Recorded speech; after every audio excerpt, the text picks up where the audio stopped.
to Nirmal, ladies and gentlemen. I'm Hilal Datia. We have with us Mr. Vishal Mehta, Managing Director at Infibeam Avenues, joining in.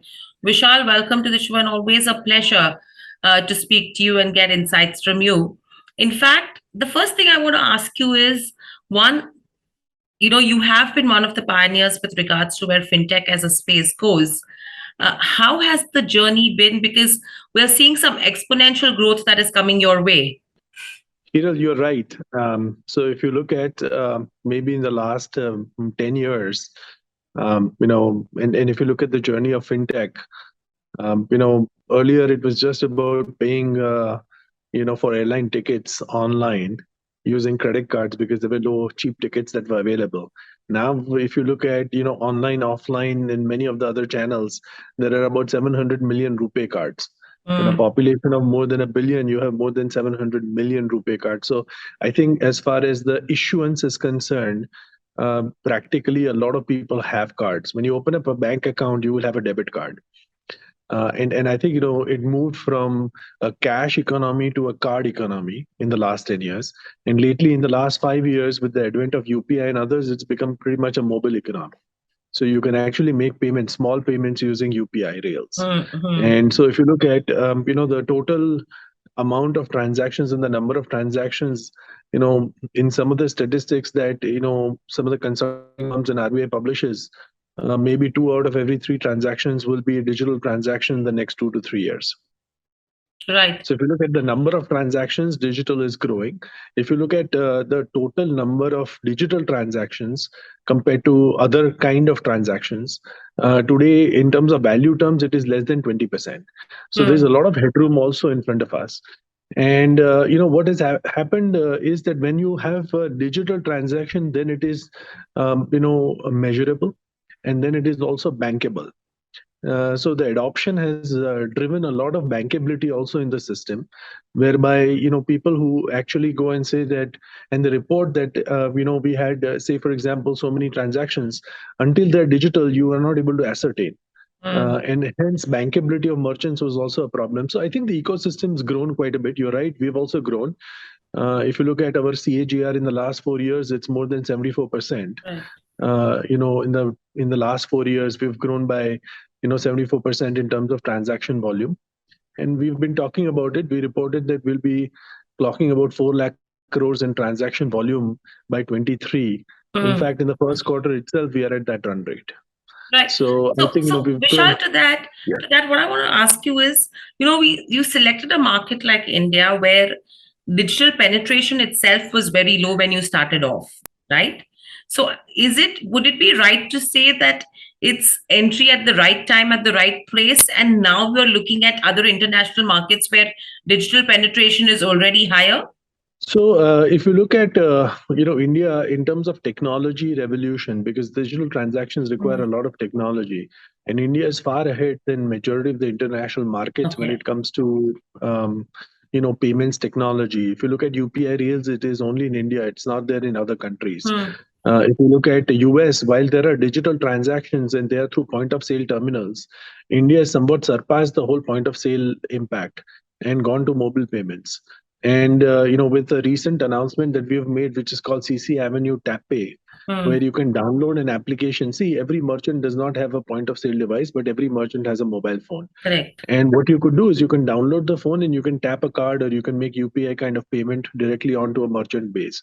So, while the digital transaction volume, the same numbers that I talked to you about, which is less than 20% in terms of amount for India, it's more than 80% in the developed countries. But, they still are, using the old point of sale and some of the other, specific infrastructure, hardware related, implementations.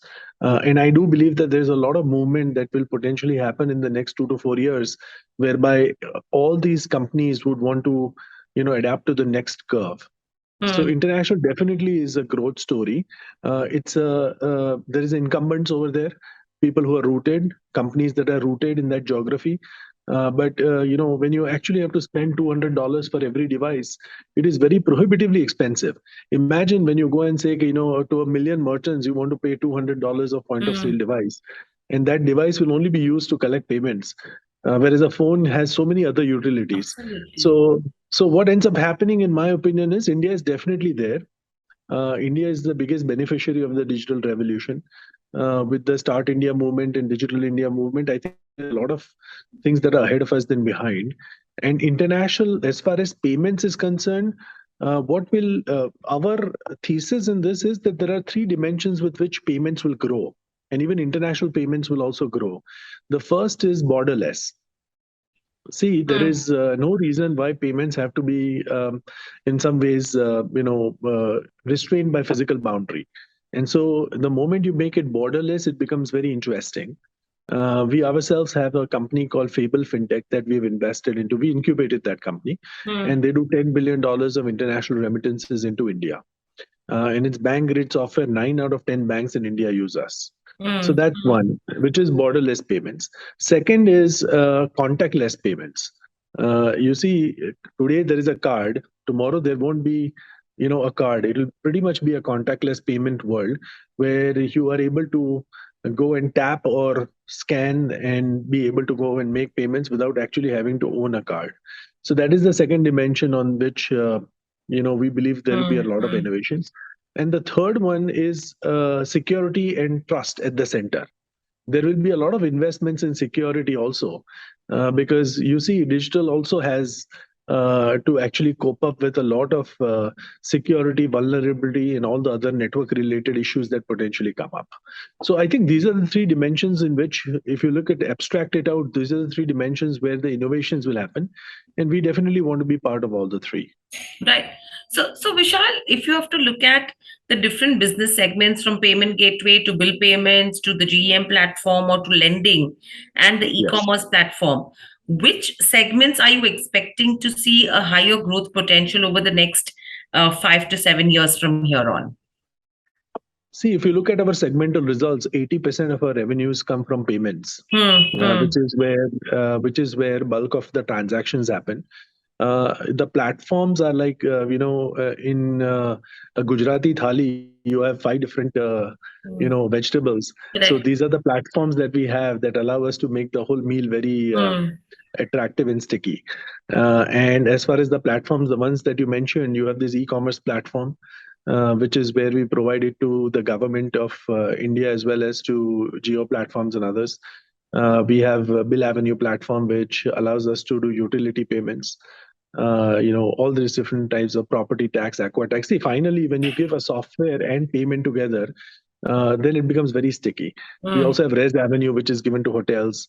We have CCAvenue Tap Pay, which is going to be given to retailers, many of the retailers. So, to answer your question, the end, the transaction somewhat ends when there is a payment to be made.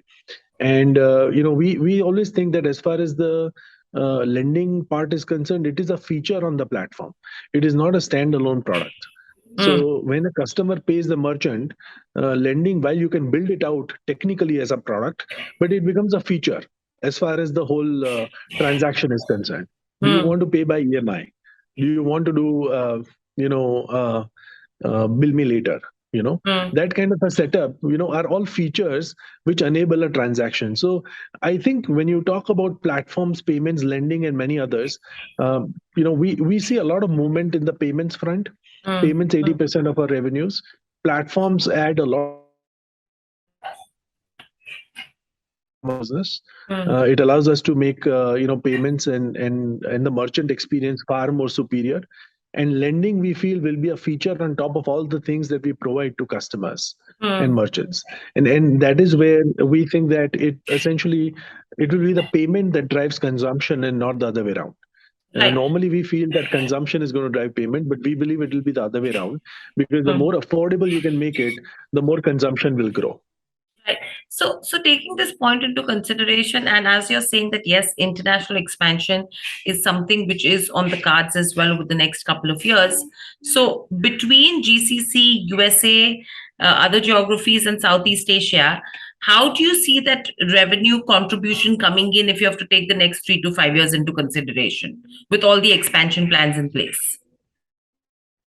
See, what I can tell you is that in the next 3 years, more than 30% of the transaction volume will be that we process will be international. And that's using a pessimistic scenario. So we think that international has a lot of potential. When you talk about borderless payments, it becomes even more attractive. Okay. So I think from that perspective, you mentioned two, three different geographies. Today, we are number two players in UAE.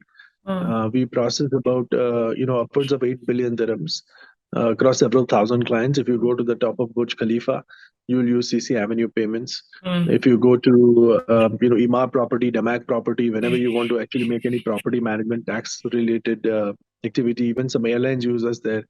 So we have several thousand clients. We've been there for more than 3 years now, and that is the largest geography. We are number two there. The tap pay solution that we've launched in India, we are also opening up internationally. So we've just signed up a client where they'll be doing more than 60,000 implementations in the next 2 quarters across different retail clients. So we think that those transactions, UAE being the largest geography today, will continue being that. We've opened up Saudi Arabia. We have a Sagia license. It's a 100% subsidiary of ours, and we have started there as well.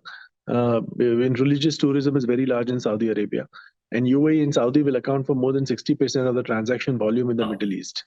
So I think that those two geographies are very good. Australia, like you said, we just started Australia a few months ago, and US as well. There we believe that focusing on a vertical, like in US, we are focusing on hotels as a vertical and entertainment. So I think that vertical focus, because the margins are very high in that vertical. Entertainment hotel is also picked up post-COVID. So we think that that is the vertical that we will target. We are not going, horizontally across all different verticals. In India, we satisfy all verticals, but in international, we'll target those opportunities and go after those. If you go and look at US, there is the Asian American Hotelier Association called AHOA, and a lot of hotels and motels are also owned by Patels. So we think that that could be a potential opportunity to actually penetrate into that area and see if we can add a lot of value. So to answer your question, we think US is the largest geography by far, and US will be a big contributor. We also see Australia being one, but it's reasonable to assume we've got a head start in UAE, in the Middle East region, so that will account for the growth, and US will be the next one in our opinion. Australia is also very large, but we think that in the next 3 years, US and UAE will be quite a bit of our revenues. Right. So overall, Vishal, so you've given a guidance of around 1,600 to 1,700 odd crores in FY23 for an EBITDA close to 170 to 190 crores and a profitability number of 110 to 125 crores. However, if you have to look at the next 3 to 5 years, right? What is that key milestone as a company, as a brand that we are looking to achieve? Like every company, we have a purpose, and as far as the digital payments is concerned, we like to contribute. And if you look at 5 to 10 years, like you mentioned, there won't be cash. There will be cash in some other format, but it's reasonable to assume that. And this is not me saying. There are a lot of experts who also say the same thing, which is, all these digital payments will kill cash, and it's good because it brings a lot of measurement and transparency in the system. So I think we'll attach to the purpose, which is what can we do, and we have formed our purpose in terms of acronym called DCB, and I'll tell you what that means internally. It means we want to make every merchant digital, we want to make every merchant credible, and we want to make every merchant bankable. Okay, and so with payments we can make them digital. We can give software also to make merchants digital. Credibility will come when you actually give a lot of analytics, a lot of feature sets, things